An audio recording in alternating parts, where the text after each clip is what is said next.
Oke, kita mulai pertemuan materi ke-12 yaitu ekologi.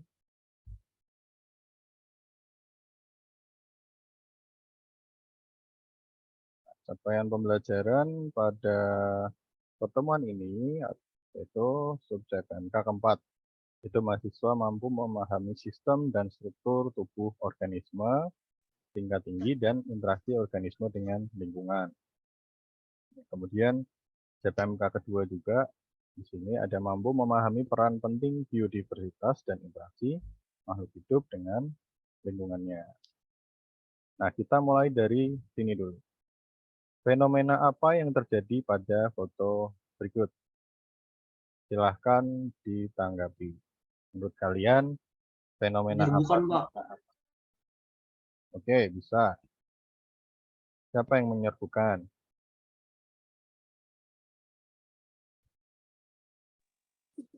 Itu yang Dua-duanya kah? Silahkan Oval. Silahkan Oval. Simbiosis bukan? Bisa. Simbiosis apa? Bisa dijelaskan lagi nggak, Oval? Mutualisme mungkin. Bisa jadi. Husnun? Karena lebah Kenapa, itu Mas? mengambil. Ya, dilanjut. Silahkan dilanjut. Lebah mengambil nektarnya dari bunga, lalu sekalian menyebarkan serbuk sari gitu. Jadi menguntungkan keduanya. Oke, sama-sama diuntungkan ya. Bisa jadi. Oke, selanjutnya Husnun. Jawabannya hampir mirip sih Pak dengan Noval. Tapi Ya itu lebahnya mengambil mengambil madunya, apa sih kayak ya mengambil sarinya terus kalau bunganya membantu penyerbukannya Pak. Kupu-kupunya membantu penyerbukan bunganya. rebutan madu nggak itu? Atau rebutan nektar nggak di situ? Ada proses perebutan nektar nggak? Antara si Enggak, kupu dan kan lebahnya? beda Pak yang si lebah ini ngambil madunya, si kupu-kupu ini ngambil serbuk sarinya buat perkembangbiakan si bunganya. Gitu ya. Ada yang mau menambahkan? Apakah kupu-kupu ke situ nggak mau ngambil nektar? Lebah juga nggak mau ngambil nektar? Ataukah cuma lebah aja yang ngambil nektar, kupu-kupu tidak? Ada yang mau menambahkan?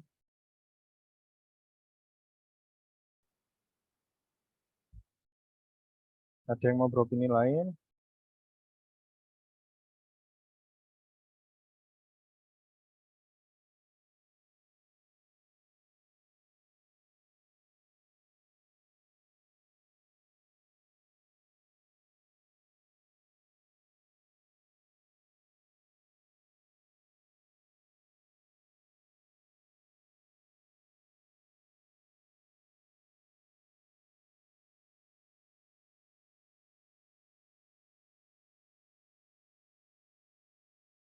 Oke, jadi ini yang akan kita bahas di sini yaitu ekologi.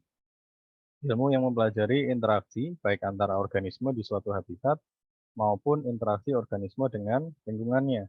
Jadi di sini nanti bisa jadi ada kompetisi yaitu perebutan nektar, bisa jadi ada simbiosis dan lain-lain.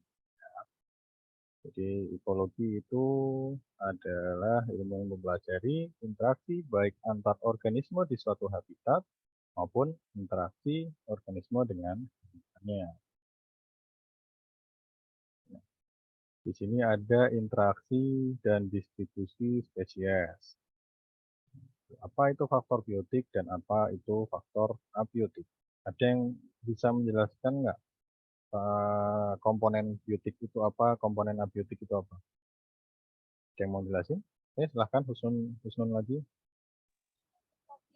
Untuk komponen biotik itu komponen hidup dan abiotik itu kehidup. Oke. Contoh hidup itu seperti batu, pasir, tanah, dan lingkungan yang mendukung untuk komponen hidup. Oke. Jadi interaksi antar makhluk hidup itu nanti ya, interaksi antara makhluk hidup dengan lingkungan ini ternyata berpengaruh terhadap distribusi spesiesnya. Jadi pada gambar ini kan di pantai ya, pantai yang berbatu gitu. Jadi ini ada daerah yang dia selalu terendam air, kemudian ini area yang pasang surut dan yang cuman terkena cipratan-cipratan airnya aja. Nah, ini pun di sini dari gambar organisme yang hidup juga beda-beda ya untuk masing-masing zonasi ini. Nah, jadi ternyata interaksi antar makhluk hidupnya ini itu berpengaruh terhadap distribusi spesiesnya. Jadi dari gambar itu kan kita bisa lihat bahwa hubungannya apa namanya suatu makhluk hidup itu dapat tinggal di suatu habitat tersebut, cocok nggak di habitat ini atau enggak dia bisa nggak di daerah yang pasang surut. Kita lanjut lagi. Nah, di sini ada interaksi biotik versus abiotik. Jadi faktor biotik dan abiotik ini sangat penting di dalam ekologi. Jadi sudah disebutkan sama Husnun, ada faktor biotik itu makhluk hidup ya. Bisa jadi mulai dari mikroorganisme hingga makroorganisme. Kemudian ada abiotiknya juga banyak. Di sini ada faktor abiotik, itu ada panas, ada suhu, ada salinitas. Salinitas itu adalah kadar garam atau tingkat keasinan. Kemudian air, misalkan tadi pada gambar tadi ada pasang surut air, itu berpengaruh terhadap bagaimana biotik atau makhluk hidup itu tinggal dan berkaitan dengan distribusi organismenya tadi di gambar yang sebelumnya atau gambar yang bawah ini. Kemudian di sini dikatakan mempengaruhi distribusi organisme biotik pada lingkungan pantai berbatu, membentuk suatu pola distribusi atau zonasi. Di sini ada refleksi yang di sini maksudnya kayak kita diskusi di sini. Jika Anda seorang ekologis yang mempelajari faktor pembatas yaitu berupa fisika dan kimia yang mempengaruhi penyebaran suatu spesies, bagaimana Anda menyusun bagan alur di bawah ini. Kita lihat ini. Jadi, mengapa spesies X itu tidak ada di suatu area? Apakah penyebarannya itu membatasi distribusinya? Nah, jika iya, daerah yang tidak dapat diakses dan tidak cukup waktu. Jadi kan, apakah persebaran itu mempengaruhi distribusinya? Jadi, ini jika iya, itu jawabannya adalah daerah itu tidak dapat diakses atau nggak cukup waktu. Misalkan komodo, kenapa cuma ada di Pulau Komodo, nggak ada di Afrika? Itu kan bisa jadi karena komodo untuk mengakses ke Afrika itu nggak cukup waktu dan susah untuk diakses menuju ke sana. Kalau enggak, apakah faktor biotik berupa spesies lain itu membatasi distribusinya? Ini kan sudah pilihan lagi. Dari pilihan ini, jika iya, faktor biotik apa yang membatasi distribusinya? Ada predasi, ada parasitisme, ada kompetisi, kemudian ada penyakit. Yang ini tentu membuat faktor seleksi alam. Nah, kalau enggak, apakah abiotik faktor ini yang membatasi distribusinya?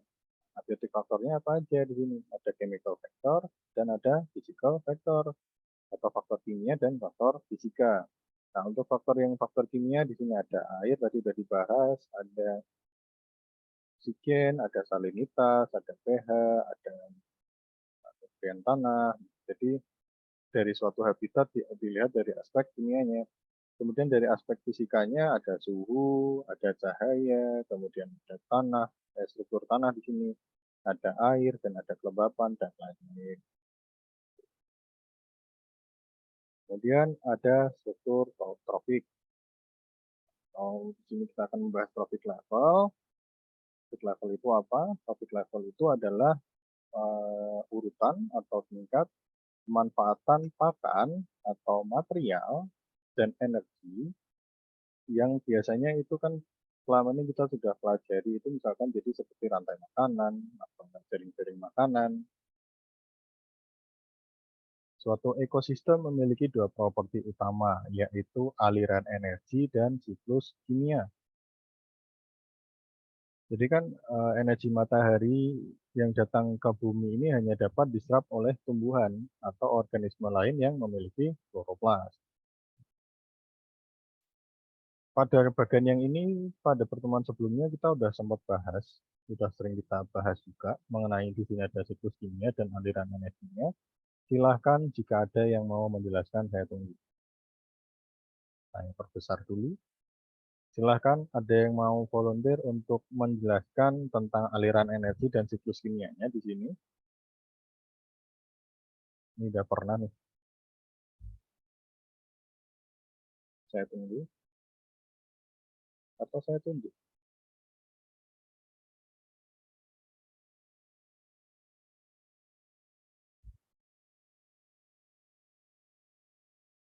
Anissa Fadilah, silahkan di... Ini apa Mbak? Jangan kaget Mbak. Anissa Fadilah, silahkan dijelaskan mengenai aliran energinya dan siklus kimianya. Mengapa aliran energi ini bisa jadi searah dan mengapa aliran kimia ini menjadi suatu siklus. Silahkan dijelaskan. Tadi aku manggil siapa?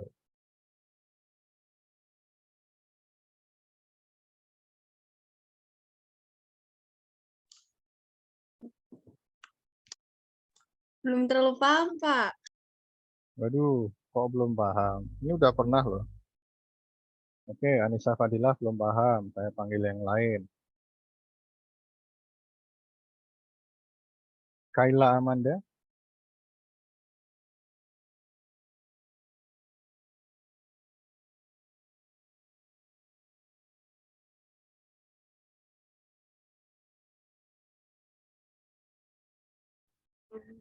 Ya, Pak. Sih. Gimana? Belum terlalu paham. Waduh. Padahal di share video sebelumnya udah ada ini sebenarnya. Ya saya urutin satu-satu nih. Rio Maisa Rahman, silahkan Mas. Izin jawab ya Pak. Silahkan. Ini yang saya lihat aja gitu. Kan ini ada light energy. Terus dari matahari. Terus ini kan di situnya ada gambar tumbuhan. Bentar, Pak. Kelihatan nggak Mas? Kelihatan Pak jelas. Saya besarkan lagi. Nggak usah, ini udah saya besarin Pak. Oke.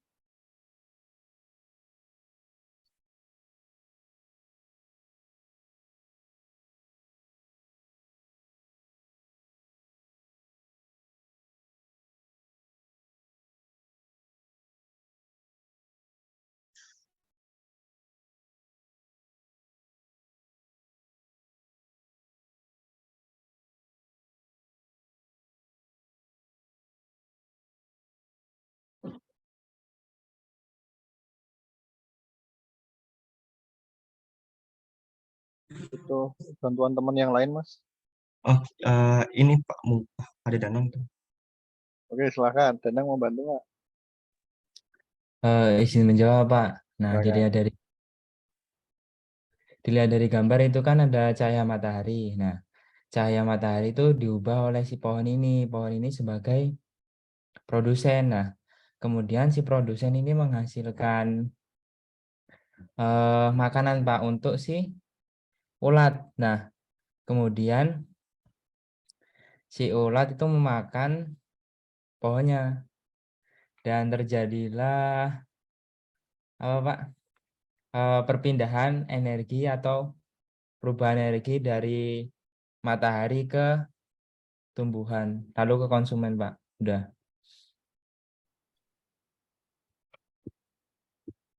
Oke, Mas Danang mau minta siapa untuk menambahkan lagi? Nisa, Pak. Husnul Nisa sama Residen Nusantara. Oke, yang masih resen ini Alfia sama Hermawan jangan diturunkan ya. Habis ini kalian nambahin ya.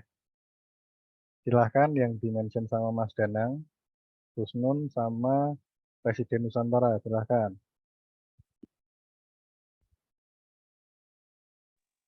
Baik Pak, izin menambahkan ya Pak. Untuk kan udah dimakan tuh sama ulat. Ini kan udah dimakan sama ulat. Habis itu dia ulatnya itu kayak mungkin ulat itu kan butuh apa namanya? Dia bakal mati gitu Pak, jadi bangkai. Nah, bangkainya itu dimakan jadi dekomposer sama si jamurnya Pak. Jadi dia muter terus. Nah, jamur ini jadi salah satu faktor buat menumbuh si tumbuhannya juga gitu Pak. Oke, boleh. Silahkan Residen. Saya masih yang di-mention Danang dulu ya. Habis ini lanjut ke Hermawan sama Alfia. Residen hadir nggak?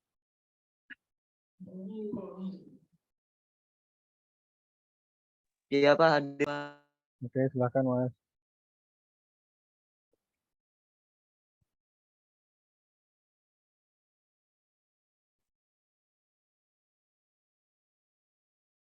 Izin nggak bisa menjelasin Pak, apa HP-nya lagi bermasalah Pak. Oke, nggak apa-apa. Ya udah, kita lanjut ke Mas Hermawan. Silahkan Mas Hermawan. Yang saya pahami itu Pak, jadi yang pertama itu dimulai dari yang kata chemical dari tanah, kayak zat kimia dari tanah itu diserap sama tanaman. Nah, karena sudah diserap oleh tanaman, zat kimianya itu dibantu sama matahari, zat kimia sama matahari ini ngebantu proses fotosintesis, itu ngasilin makanan. Nah, makanan nanti itu dimakan sama, ini kalau di contoh ini kan kayak ulat. Nah, ulat ini makan hasil dari fotosintesis itu. Nah, hasil dari ulat yang dimakan itu kan kayak ada kotorannya. Kotorannya itu jatuh dan ke tanah dan diserap oleh kayak jamur. Terus selain kotoran dari ulatnya itu bisa juga kayak organ-organ yang udah mati di bagian ulat sama kayak daun-daun yang udah mati di tanamannya. Terus diserap juga sama jamur. Terima kasih Mas Hermawan. Silahkan Alfia, silahkan mau menambahkan. Jadi itu kan Pak yang awalnya mulai dari energi matahari,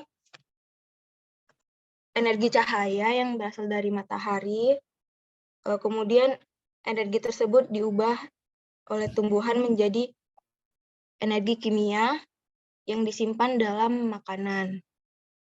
Kemudian bahan kimia dalam makanan yang dihasilkan tanaman tadi itu dimakan oleh organisme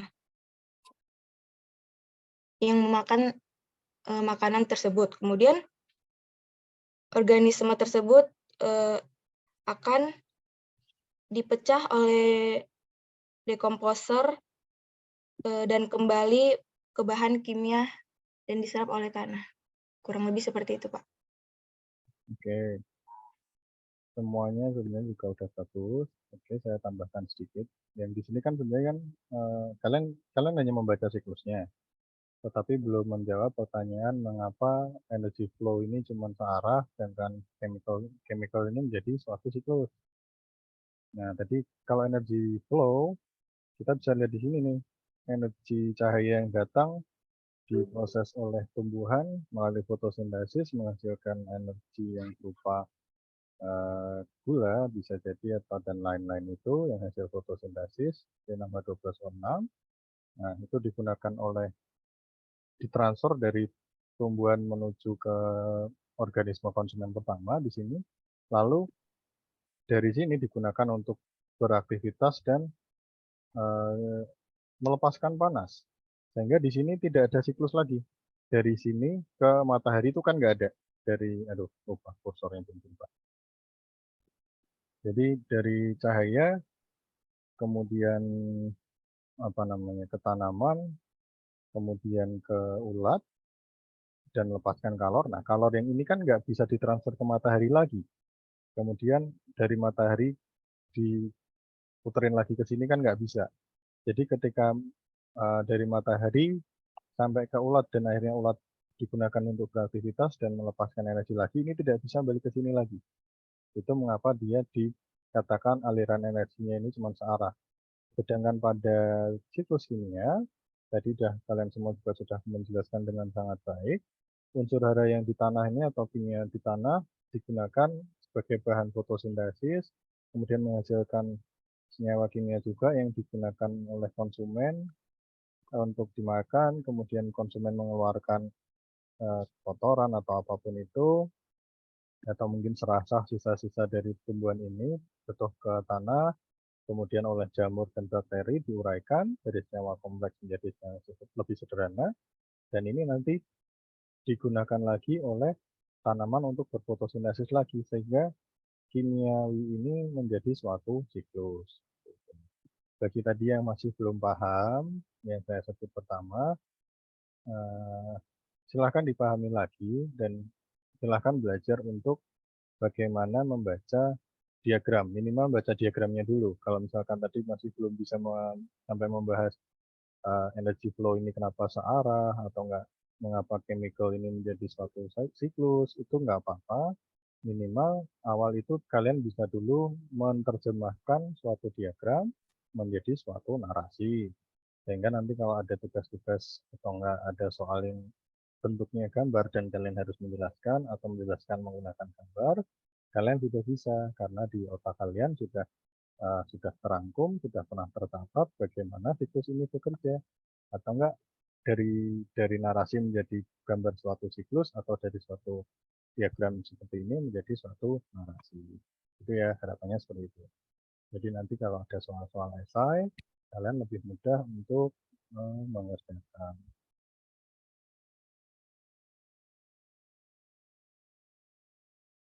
Saya lanjut. Di sini ada piramida trofik.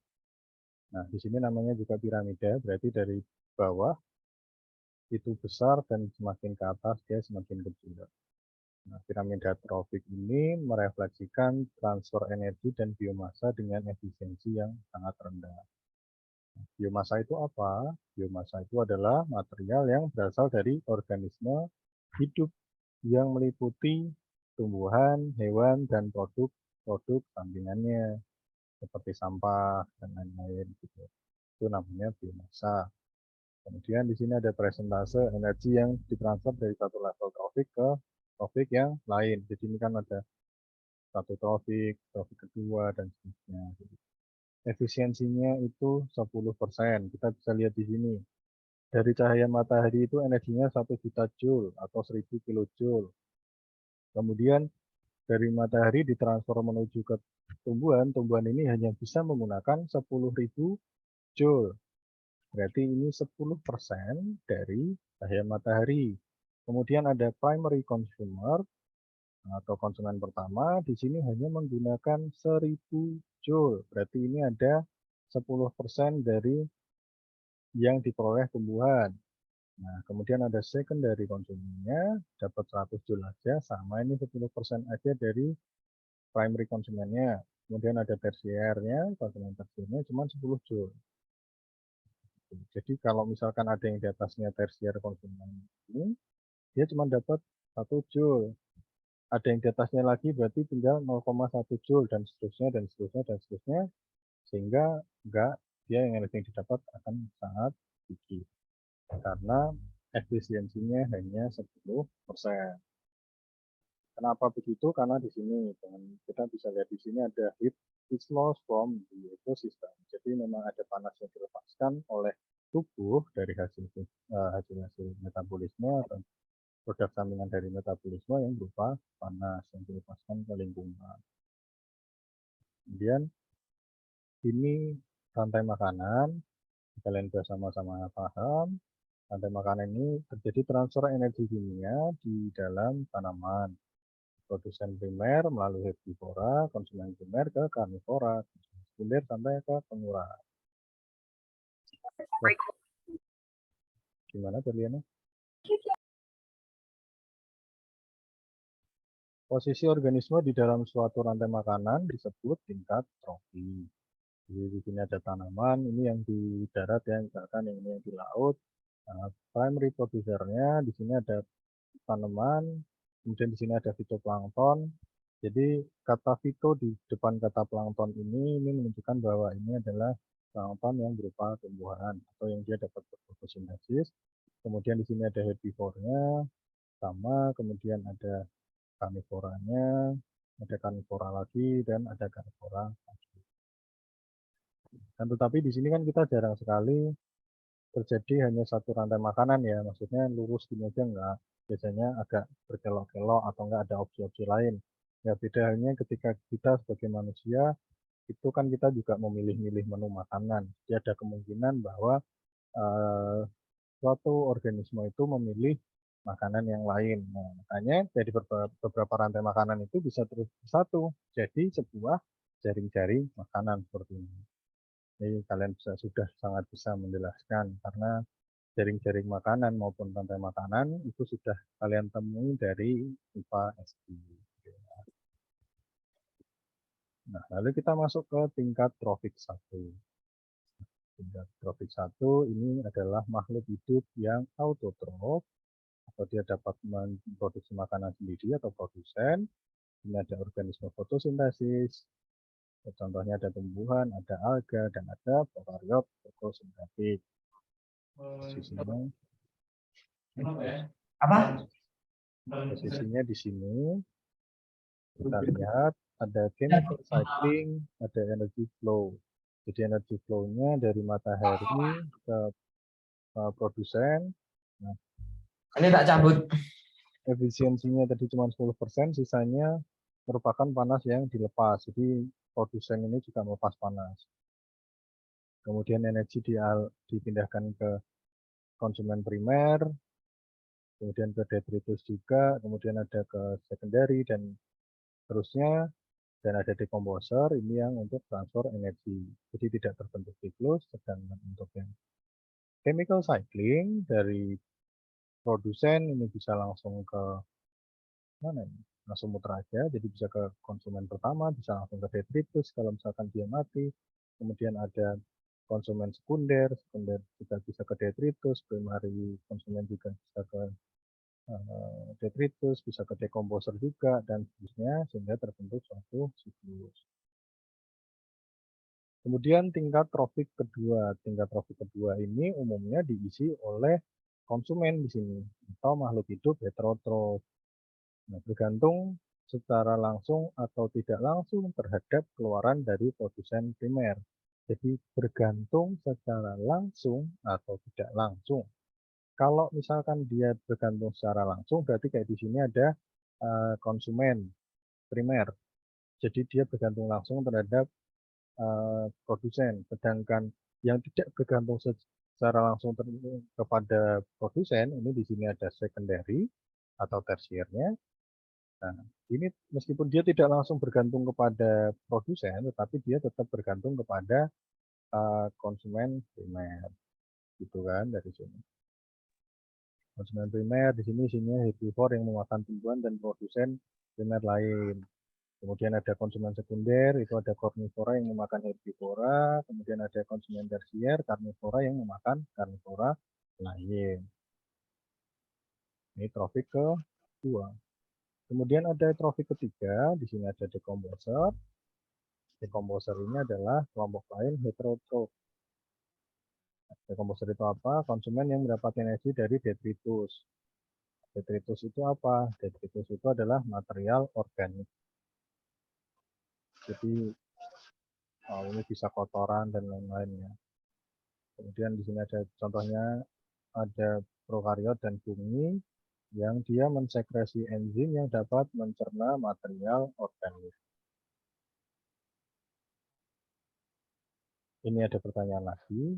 Mengapa jarang sekali ditemukan level trofik di atas konsumen quarter? Saya pilih untuk menjawab.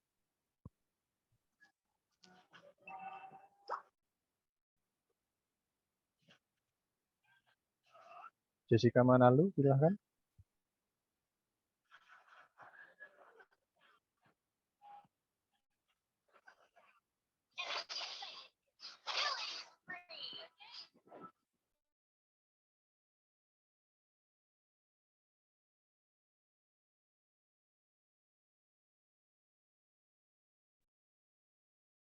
Silakan. Mengapa jarang sekali ditemukan level traffic di atas konsumen quarter?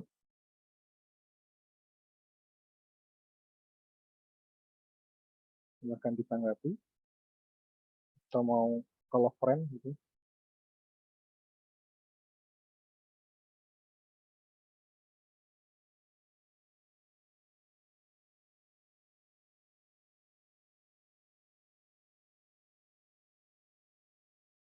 Nah, Bapak kurang tahu tentang konsumen. Bagaimana?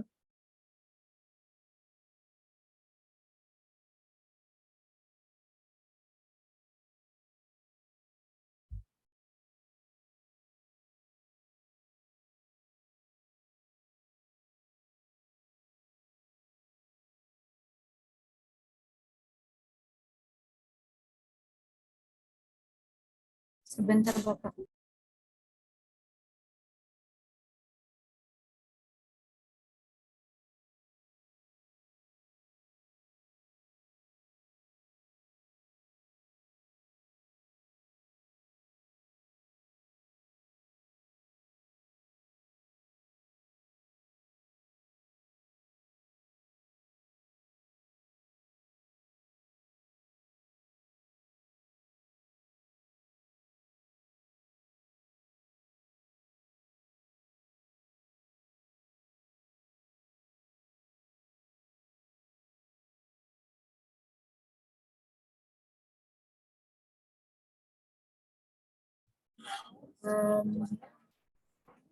Mungkin karena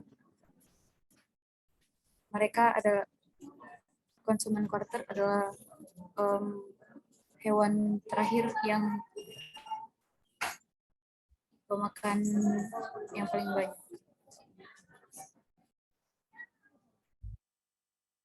Oke, ada jawaban lain. Silakan Kayla Amanda. Kayla Amanda ada nggak? Nah, consumer quarter itu kan Pak hewan karnivora yang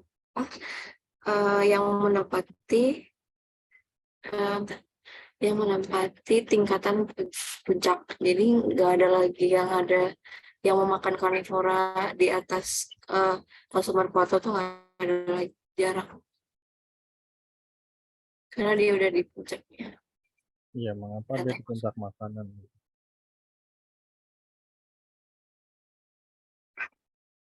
Coba yang lain, Nadia Nainggolan.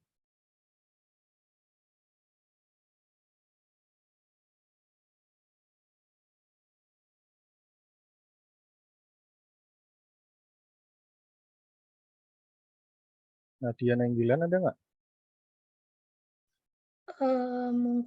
Karena ini Pak, karena konsumen quarter menempati tingkat puncak paling atas, bukan Pak? Itu sama tadi kayak jawabannya Kayla. Silahkan ditambahin Alfadiah Zilda Rosa, silahkan.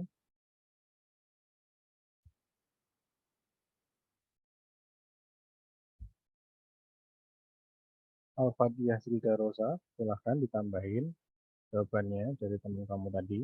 Ada nggak nih? Kalau tidak merespon, akan saya remove dan nanti akan saya anggap tidak hadir.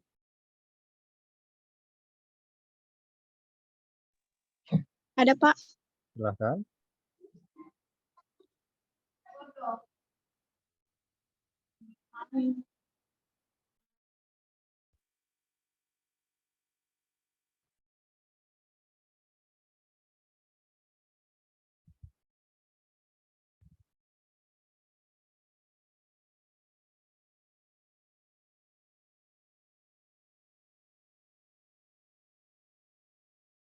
Tadi sudah saya jelaskan sebenarnya.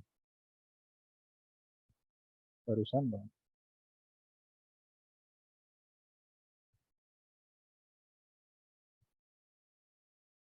Kalivia Wananda, silahkan.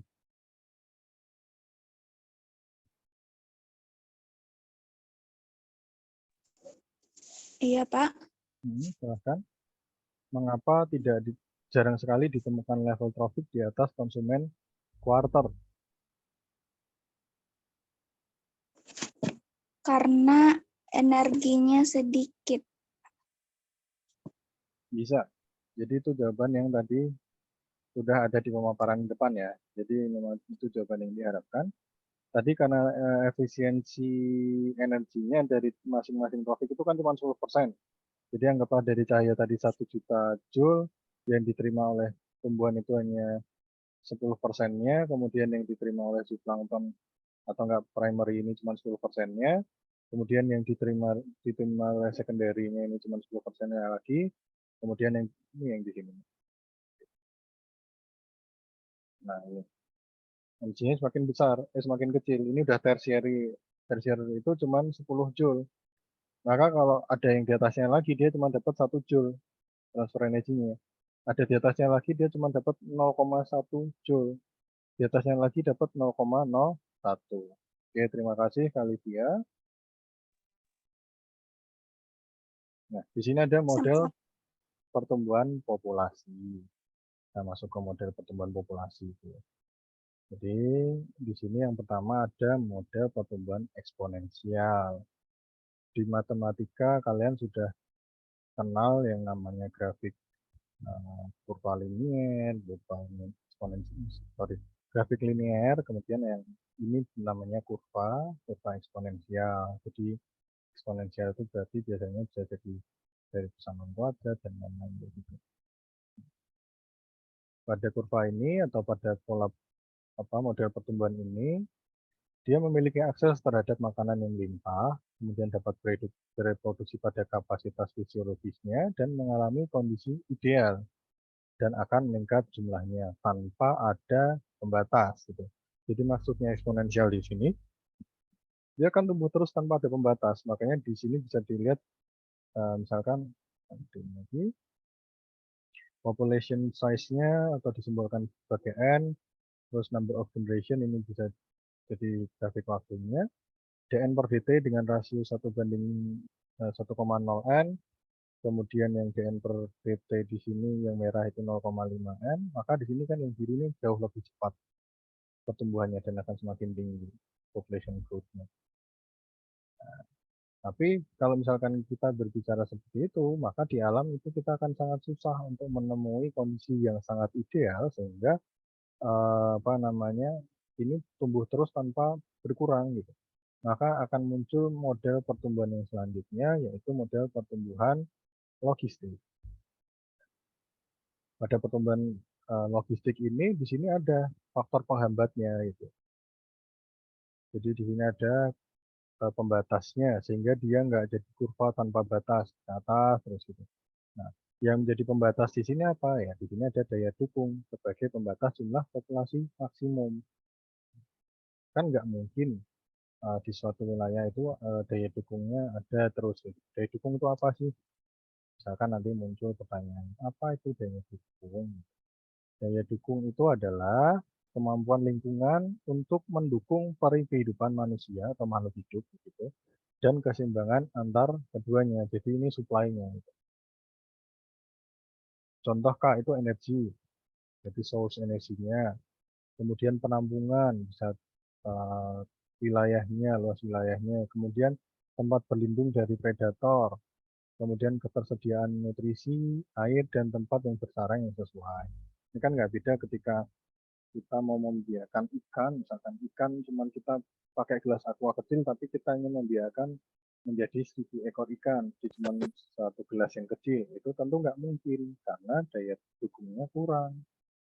Itu entah airnya kurang dan lain-lain. Dan di sini ada grafik logistiknya, grafik lognya di sini, yang dia mengurangi atau membatasi pertumbuhan pada biar dia nggak bablas.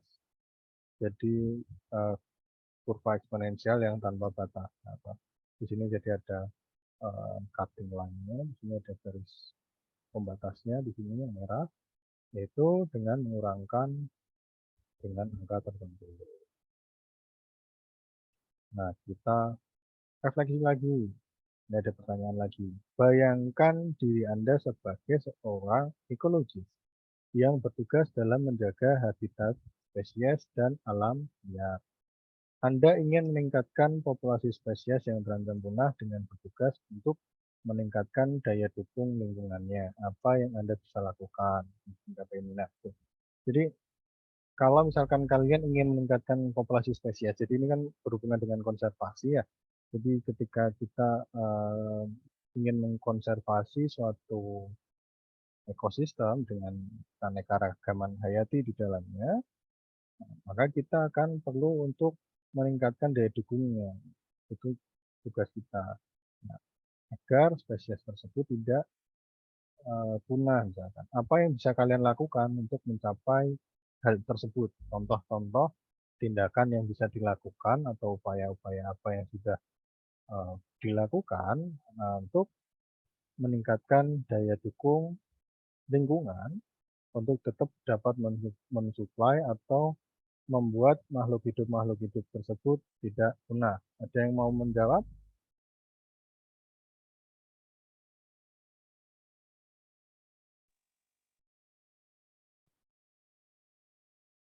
Membiarkan Silakan. dengan cara mengembangbiakannya, Pak. Hmm? Dengan cara mengembangbiakannya, Pak. Atau penangkaran. Oke, bisa penangkaran. Lalu, ada yang lain?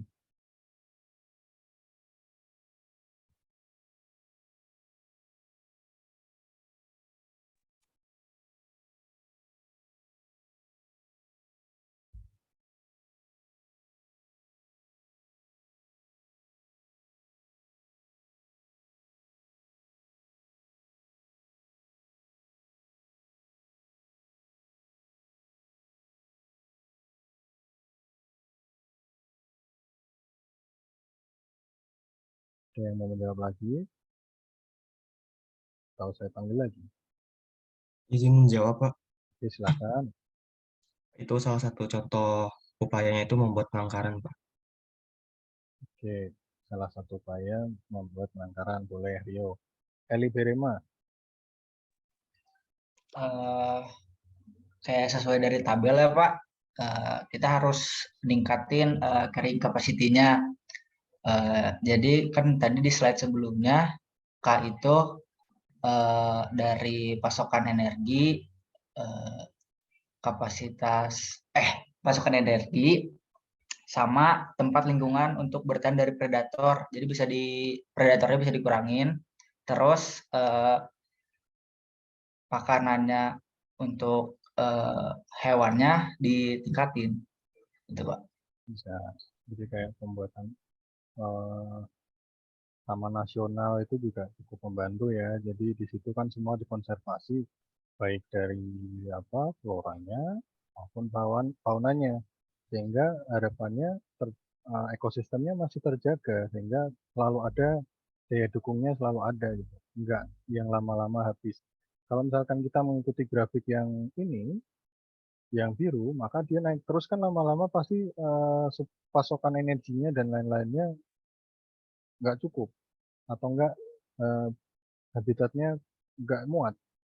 Nggak beda kayak manusia gini. Manusia kan lama-lama juga yang harusnya tidak digunakan sebagai lahan untuk hunian, akhirnya digunakan untuk hunian. Karena kita sudah mulai kekurangan daya dukung yang berupa tempat berlindung misalkan. Kemudian penampungan, ini kan perumahan-perumahan sebenarnya penampungan kan yang dapat kita gunakan untuk bernaung gitu. Jadi memang perlu dibentuk seperti itu. Lanjut, di sini ada interaksi antar spesies. Ini pasti insya Allah kalian sudah lebih familiar. Apakah setiap individu yang terlibat dalam interaksi mendapat dampak positif atau dampak negatif akan kemampuan bertahan hidup dan reproduksinya? Yang pertama, kompetisi. Secara umum kan kita udah tahu nih, kalau kompetisi itu yang namanya kompetisi itu pasti kita memperebutkan sesuatu hal. Nah, dalam hal ini individu-individu yang berbeda spesies ini menggunakan sumber daya yang sama. Misalkan di sini ada gulma yang tumbuh di tanaman. Nah, gulma ini kan di pertanian ini kan tidak direncanakan untuk ditanam atau diharapkan tidak berada di sana atau enggak diharapkan untuk bisa tumbuh di sana. Akan tetapi gulma ini juga akhirnya dia tetap muncul gitu. Dan gulma itu juga ikut menyerap nutrisi yang ada di tanah yang berada di area pertanian tersebut. Khawatirnya kan gulma ini nanti berpengaruh terhadap pertumbuhan tanaman yang akan dibudidaya. Nah, karena ada perebutan nutrisi yang ada di tanah, ini bentuk kompetisi. Nah, kalau misalkan dari karnivornya di sini kita bisa lihat ada lynx dan rubah di hutan utara Alaska itu dia berebut kelinci sebagai mangsanya. Kemudian ada eksploitasi. Eksploitasi di situ satu individu mendapatkan keuntungan dengan merugikan individu lain. Jadi ini kan yang win-win ya. Karena ada predasi maka akan ada adaptasi di sini. Dari predator, jadi dia berusaha untuk melindungi diri agar dia nggak dimakan oleh predator. Atau agar dia lolos dari seleksi alam. Misalkan pada gambar di sini itu kan ada, misalkan ini ada perlindungan mekanis, dia pakai duri. Kemudian ada yang pertahanan kimia, dia pakai bau. Atau dengan warna yang mencolok, atau mungkin dia menggunakan kamuflase sehingga dia itu nggak kelihatan, atau dia memiripkan diri kepada makhluk hidup atau hewan yang lebih berbahaya, sehingga dia ditakuti padahal dia sebenarnya tidak berbahaya itu. Kemudian ini ada eksploitasi yang kedua, ada herbivory. Mamalia besar seperti sapi, domba, kerbau, itu dia berebut makanan ya, berebut rumput. Nah, di sini dikatakan bahwa sebagian besar herbivora adalah avertebrata seperti belalang, ulat, dan kumbang. Lanjut ke eksploitasi selanjutnya, di sini ada parasitisme. Parasitisme di sini dibagi jadi dua, yaitu ada endoparasit dan ektoparasit. Endoparasit itu berarti jika parasitnya berada di dalam tubuh inang, seperti contohnya cacing kita. Sedangkan ektoparasit, parasitnya itu mengambil makan dari permukaan inang, seperti di sini ada tungau dan kudu. Interaksi positif. Nah, ini kalian udah tahu, biasanya kalian mengenal dengan simbiosis. Jenis-jenis simbiosis itu, yang pertama ada simbiosis mutualisme. Nah, di sini ada kedua individu mendapatkan keuntungan. Nah, hewan yang menyerbuki bunga atau menyebarkan biji. Jadi yang satu dapat makanan, tapi tumbuhan juga bisa diserbukan atau dibantu penyebaran bijinya. Kemudian ada pertukaran nutrisi antara fungi dan akar tanaman mycorrhiza. Ini di pertemuan sebelumnya sudah dibahas. Tanaman mycorrhiza atau kacang-kacangan itu dapat nitrogen dari tanah.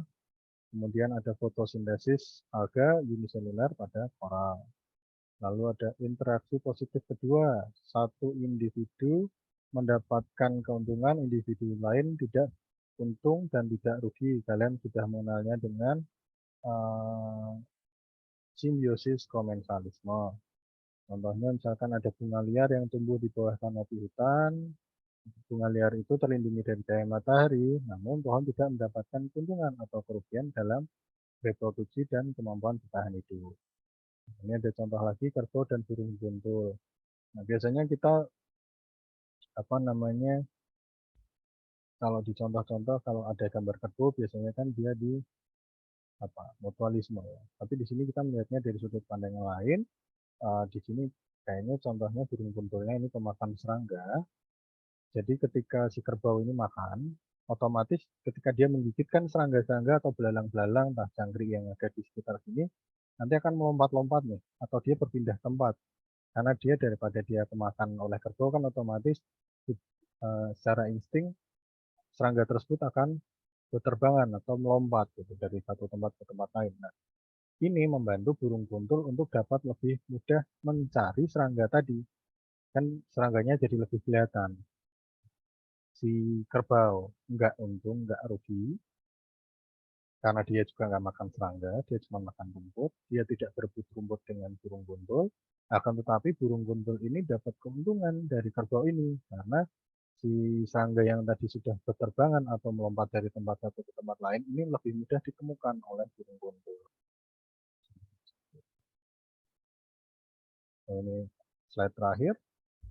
Silahkan disebutkan contoh hewan yang merepresentasikan atau terlibat setiap interaksi yang ada pada tabel di samping. Selain contoh yang sudah disebutkan di depan.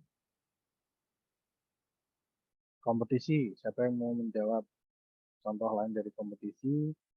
Kemudian eksploitasi yang satu untung satu rugi. Kalau enggak yang bagian kolom kedua ini kita skip boleh, nggak apa-apa. Kita langsung contoh, berikan contoh kompetisi dan simbiosis dari mutualisme, komensalisme, dan parasitisme. Silahkan. Satu-satu.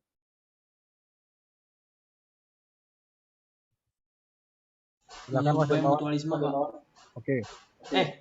Komensalisme deh, Pak. Komensalisme itu kalau nggak salah ikan hiu, ikan remora sama ikan paus. Bisa kan, Pak? Bisa. Oke. Selanjutnya. Terima kasih Mas Hermawan. Selanjutnya, komensalisme udah ya? Iya, Pak. Ria, silahkan.